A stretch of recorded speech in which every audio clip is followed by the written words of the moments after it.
29 আগষ্ট তাৰিখে ভাৰতৰ গৃহমন্ত্ৰী অমিত শ্বাহ ডাঙৰীয়া অসমলৈ আহিব। ৰাতিপুৱা আমি নতুনকৈ নিৰ্মাণ কৰি ওলোৱা ৰাজভৱন বা অসমৰ নতুন ৰাজভৱনটো তেখেতে আনুষ্ঠানিকভাৱে মুকলি কৰিব। পুৰণা বেলিভিউ হোটেল য'ত আছিলে তাতে আমি এটা সুন্দৰ ৰাজভৱন বনাইছোঁ। মই ভাবোঁ যে দেশৰ ভিতৰতে বেষ্ট ৰাজভৱন হৈছে। আপোনালোকে কেতিয়াবা তাক চাবও পাৰিব। মই যোৱা দিনাখন মাতি লৈ যাম আপোনালোকক ইনগ্ৰেশ্যনৰ আগতে। ৰাতিপুৱা তেখেতে আমাৰ ৰাজভৱন আনুষ্ঠানিকভাৱে মুকলি কৰিব।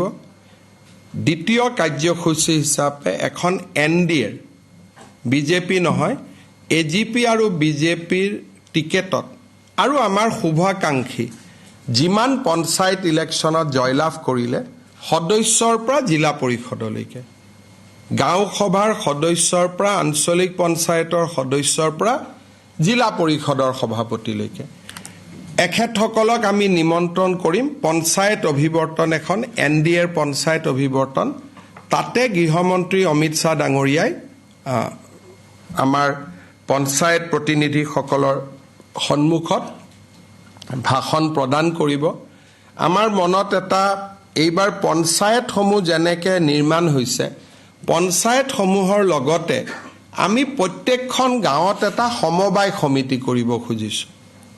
আৰু অমিত শ্বাহ ডাঙৰীয়া সমবায় মন্ত্ৰী, এই সমবায়সকলৰ দায়িত্ব হ'ব আমাৰ গাঁওসমূহত খালী পৰি থকা মাটিসমূহক কৃষি কামত ব্যৱহাৰ কৰা বা ডায়েৰী আদি কামত ব্যৱহাৰ কৰা। এইবাৰ আমাৰ পঞ্চায়তৰ সদস্যসকলক আমি ইনস্পায়াৰ কৰিব খুজিছোঁ যে আপোনালোকে গাঁৱত এটা আমাৰ মাটি খালী পৰি থাকিলে, আজি ৰাতিপুৱাও ওৰাঙত বহুতখিনি মিয়া মুছলমান সম্প্ৰদায়ৰ মানুহে আহি আজি ৰাতিপুৱাও ওৰাঙত মাটি দখল কৰিব আহিছিল। ৰাতিপুৱা এটা আমি এভিকশ্যন কৰিবলগীয়া হৈছে। আজি মাটি খালী পৰি থাকিলে বেলেগ মানুহ সোমাব।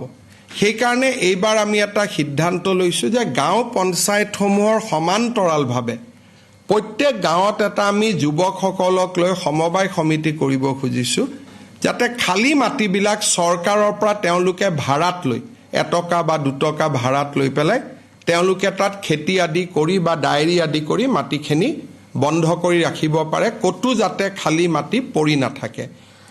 যিহেতু অমিত শ্বাহ ডাঙৰীয়া সমবায় মন্ত্ৰীও আৰু তেখেতে এই বিষয়টো আমাৰ পঞ্চায়তৰ প্ৰতিনিধিসকলৰ লগত আলাপ আলোচনা কৰিব।